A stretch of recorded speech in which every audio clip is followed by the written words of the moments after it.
old chums, we've got a very exciting new adventure for you all today. But like any good story, we need to start at the beginning. Once upon a time, this sensible pair...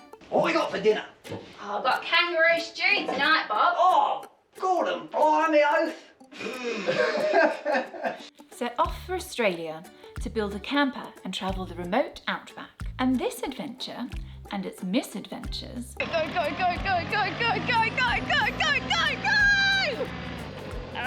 is what gave them the bug for finding the ultimate camper. They had one last foray in their beloved Sprinter van to Europe on an epic summer road trip, where they had a flipping good time. Ah, yes, Jess. But as we all know, winter was coming, and this was no ordinary winter. It's minus 32, so I think there's only one thing to do. Enter the Sainsbury's van. They turned this old supermarket delivery vehicle into an Arctic-ready adventure vehicle and toured Europe's frozen north, where there was plenty of highs and a few lows. We broke down again, and this time it's bad. Engine won't even start now. And as spring began to bloom, these crazy two set off on their next adventure, taking the stock standard Defender they had converted into an overland camper all the way to Africa to explore Morocco and dine with the locals. It's not every day you get to eat lunch next to a bunch of camels. And this, my dears, is where you meet them, about to embark on their newest adventure. We're off today to pick up our new rig. Any guesses what it might be? I reckon it might be the ultimate overlander. Only trouble is, it's in Scotland, so it's an early start.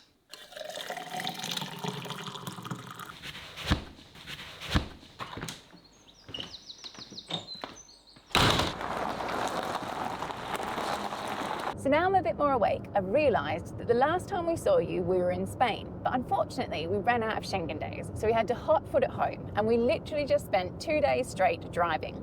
But we did make one very important stop off. That's right, the Grill-In, all-you-can-eat buffet. Get in. But I do have to make special mention here of Joe. After he saw us visit on the way down to Morocco, him and his mate flew all the way to Paris for the day, not to see the sights, but to visit the Grill-In. What a legend. But enough of all the chit chat, because I'm sure you're just as excited to see this vehicle as I am, so let's show you.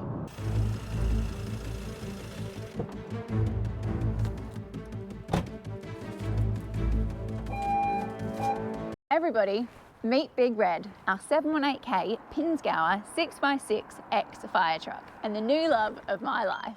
Now, I can't wait to tell you and show you about this little beauty, but I'm going to do it when we get home because we've got a long drive home. But before we go, I have to show you around this place. So we're at Halfinger Technic, and Dale, the owner, is a connoisseur of all things Pinzgauer and Haflinger. So as you can see, he hasn't just got the one Pinzgauer, he's got quite a few, and this is just a few of the selection. Now, this one used to be a communications vehicle, and the bit on the back cost millions to build, and now it's pretty much obsolete. And then you've got ones like this, and I think this one's called the Vector, which is pretty much all armour plated and everything like that, as you can see on the front with the 2 windows, but who knows what this would have been used for. And then he's got this amazing selection of Haflingers, and they've all got a cool story, but I'll tell you just a few. So this little beauty was the first one ever imported to the UK, and it's super rare. This one was owned by Kurt Jürgen, the baddie from the James Bond film, The Spy Who Loved Me, hence the number plate. This is a Schneewiesel. There's only 81 of them ever built in the world, and this is the only one in the UK. It's built using Haflinger components, but it's tracked, so it could work on all of the ski resorts. And then this rare old beast is an AC Invacar, and they were built in the 70s because they could be adapted to suit a wide range of accessibility needs for disabled people. So this one has actually got handlebars inside, but Dale has them because they're actually made with Haflinger engines. And these little rippers are even rarer. They were made for the Royal Navy, and they were used on the aircraft carrier ships to move them around. So they've got a longer tow bar at the front and the back. So he's got rows and rows of parts, and they've got 8,500 lines of parts on the system. He's got another fire truck, but this one has only done 8,000 miles on it. As you can see, there's just parts absolutely everywhere, boxes and boxes. So if you need a Pinzgauer or any parts for a Pinzgauer, then Dale's your man. Now I could stay here all day showing you around this place because it's an absolute gold mine, but we need to get this little beauty home so I can show you around it. But I need to take a minute to thank this week's sponsor Surfshark, because with their sponsorship it makes things like this possible. So Surfshark is a virtual private network and it does loads of useful things, but the things you really need to know about is it encrypts all of your information and it allows you to change your virtual location, which keeps you safe online and protects you from big companies and cyber criminals. Now, as you might have guessed, it's a bit of a rare old beast, and the fact that they were made in Austria makes it a bit tricky to find information on them. But using Surfshark means we can change our virtual location to Austria so we can find plenty more information. Another downside to her being rather rare is that she came with a hefty price tag. So it was a huge comfort to me to know that I was completely safe online when I was doing the transactions to pay for her. And that's because Surfshark creates a secure network, which means that no one can track me and no one can hack me. So it keeps all my personal information, my money and me safe online. Another perk to Surfshark's VPN compared to others is you can use them on unlimited devices. And you can try it risk-free with their 30-day money-back guarantee. Surfshark have also given us a great deal for you guys. You'll get an extra 4 months for free if you use the code TRUEBLUE at the checkout. I'll put a link in the description, or you can click this QR code just here. But it's been a big old day and John's just coming down the drive. So I'll see you guys in the morning.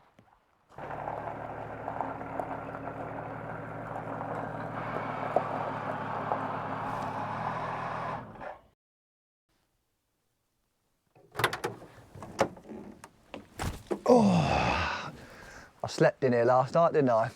Didn't really, Jess weren't keen, but now she's home, let's give you the lowdown. So we thought we'd give you a bit of a history lesson because before we saw this, we didn't know anything about Pinzgauers. Now, Pinzgauer started in 1971 in Austria, and this is where this was made, and then they moved it to the UK in 2000, and then they stopped production in 2007. And as you probably picked up yesterday, these were originally made for the military because they're one of the most capable off-road vehicles of all time, and that's why the fire service took them on, to get to the hard-to-reach places. Now a little fun fact for you, because you know I love them. The name Pinzgauer actually comes from an Austrian cattle breed who are kept on high terrain and are known for their sure-footedness. So they come in 4x4 versions or 6x6 versions like this, and various different body types as well. So they do ambulances, they do soft-top cargo, and even gunning vehicles like you saw yesterday. So this is the chassis cab style, and she's only 1.83 metres wide, and would you believe she's only 4.95 metres long, which is pretty much exactly the same measurements as the Landy. So as you can see, they're pretty basic inside, and because they were made for the military, that's the way they needed to be. Simple but easy to fix. So you've got no electric windows, no central locking, and definitely no aircon. Now, one of the reasons you get so much space in these is because the engine is here in the cab, so you haven't got all that wasted space at your front bonnet. Another brilliant thing about it is it's got an incredible turning circle because we're sat over the front axle. The engine in it is a 2.4 litre Volkswagen engine, proper old school fuel pump, so no ECU, electronics or anything like that, no DPF to get blocked up, but the only negatives to it is obviously it's quite noisy and quite sluggish. And I know you're probably thinking, well, if it's noisy, sluggish and basic, then why have we bought it? And I do think that sometimes when we get in the Sainsbury's van, because you get in it and it's luxury, it's like driving a Rolls Royce compared to things like this, because you've got cruise control, speed limiter, it tells you if your oil's low and everything like that, which is great. But driving something like this, an old school vehicle, it's almost like driving a digger, like driving a machine, because you've got to be on high alert all the time. You've got to be checking your gauges, checking your levels, and it's just a lot more fun to drive anyway. And they're not just fun to drive either, they're a bit of an adventure getting in and out of as well. So as you saw, Miss Daisy drove her home yesterday, so we don't really know what she's capable of.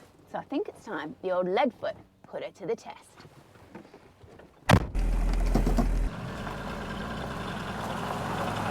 Well, the first thing you notice is she is loud and she is rattly, but she's a beauty. And talk about big wheeling, the steering wheel is huge. It's like a kid playing on a tractor. But I also love, especially compared to being in the Landy, that the cab feels really comfy. Like the chairs are comfy, I can move my arm, I'm not gonna get defender elbow. And the windscreen feels huge, like you can properly see around you, which is really nice. However, there's not much room for your feet on the pedals and they're really high up. So it's kind of like doing step aerobics and there's nowhere to rest your foot. So you either have to have like your whole leg on the accelerator, which she is pretty sluggish, or you have to kind of put it off on an angle. One thing that is really nice though is she's super responsive on the brakes. Being a 1991, she's got discs all the way round. So being a 6-wheel drive, she anchors up pretty quick. So as you can imagine, she laughs at potholes, but also she's got power steering. So not only does she have a nice turning circle, but it's super easy to get round and so easy to judge because you haven't got a bonnet in the way, you are the bonnet. So my lead foot rating, she's a ripper. Let's get some speed up and see what she does.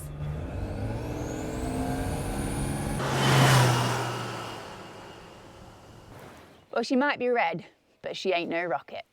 Another cool and unique thing to tell you about with these Pinzgauers is this tubular chassis design. It means that all of your drive system is sealed and protected inside this housing. It's designed to distribute weight more evenly and help keep the centre of gravity as low as possible. So another thing that makes this vehicle brilliant off-road is that it has portal axles. And if you don't know what that means, we've drawn a few pictures here to help us explain.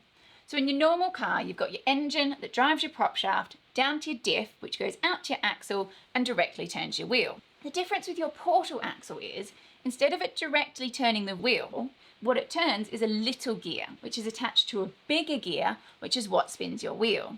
Now you might be thinking, what on earth is the advantage of that? And to talk about that, I want to talk about bikes. So when you're riding your push bike and you're going to go really fast, you're going to have it in your smallest gear at the front and the smallest gear at the back. But when you hit a hill, if you can't change gear, you're gonna die. So you wanna go up to your biggest gear at the back, don't you? Which means that you're gonna go a lot slower, but it's gonna be a lot less force through your legs. And that's essentially what our portal axle does for us. If we're on slippy terrain or we're in sand or something like that, it means that a lot less force has to go through the axle to the wheel to get it to spin. Another benefit of portal axles is that it gives you more ground clearance. And the way that that works is, this is our normal drive system.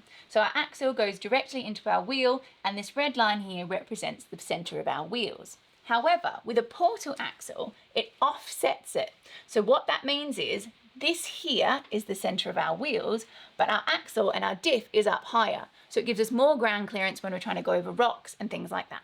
Now, the main reason we went for this is because when we were in the Defender, we realised just how much fun you can have in campers like this. And I still love a van, and they're definitely the most comfortable and luxurious way to travel, I'd say. But there's always going to be a Sprinter, there's always going to be a Transit, and they're always going to get more modern and more technical, which is brilliant. But these are only going to get fewer and more expensive, so we might as well do it while we can. So the main reason that I wanted the Pins is that I loved this Landy even more than I thought it would.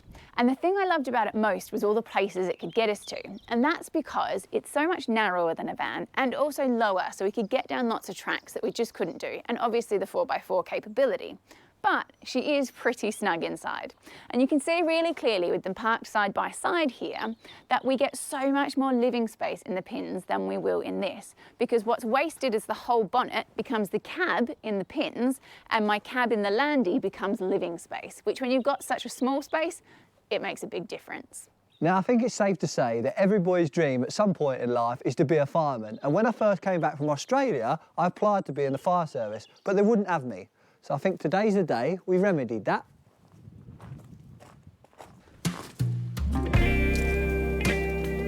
I know what you're thinking, ladies, but I can assure you it's all me. What's that, Jess? You want me to wear this tonight? No problem, no problem. What's that, ladies? Your loins are burning. It's a good job I've got the old fire beater here to fan your flames.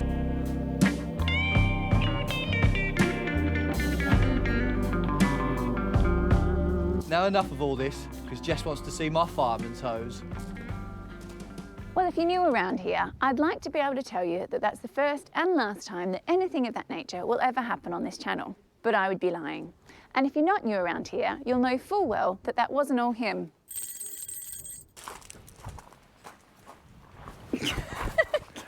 Hope you cooled off a bit there, ladies. Anyway, back to what you actually came for, rather than what you might have left because of. We need to tell you what the plan is for this beauty girl. But I do need to preface this with the fact that we haven't properly seen what's actually in the back. Yeah, well, in the back, we'll show you, but there's a big water tank in there, basically, a big aluminium one, which we need to get out before we can really know exactly what we're going to do. But we've got a bit of an idea, so let's show you. So we'll start with the outside anyway, and the colour. Now, we're going to keep it red, but we're going to give it a lick of paint anyway. But probably what we're going to do is we're going to keep the middle section red, but we'll do the bottom half black and we'll do the roof black as well. Then I might put a winch on the front, I don't know yet, because I want to keep the weight down, but then also, I've spoken to quite a few people and they reckon a hand winch is quite good because then you can use it to pull yourself out forwards or backwards, depending how you're stuck. So I don't know, we'll see about that. Then we've got to get rid of all the blues and twos on the roof and the front, and then also all the ladder gear on the top's got to go as well. And then I'm going to get the wheels shot blasted and powder coated, and we'll stick new boots on it all round. And then obviously we'll underseal all underneath and everything like that.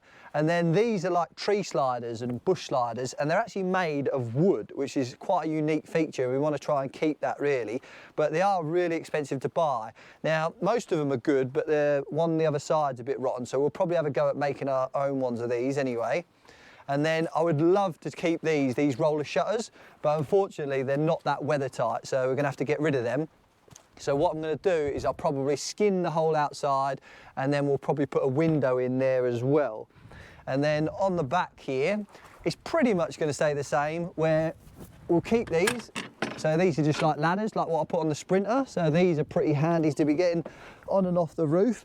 But then when it comes to this roller shutter, same again, we'll have to get rid of that, and we'll probably do the same again where we put a window in there. And then lastly on this side, we're probably going to do something similar here with a window, but then Jess wants some sort of outdoor kitchen. So whether we have like a fold down table or a slide out kitchen or something like that, and then we'll probably have an awning on the side as well.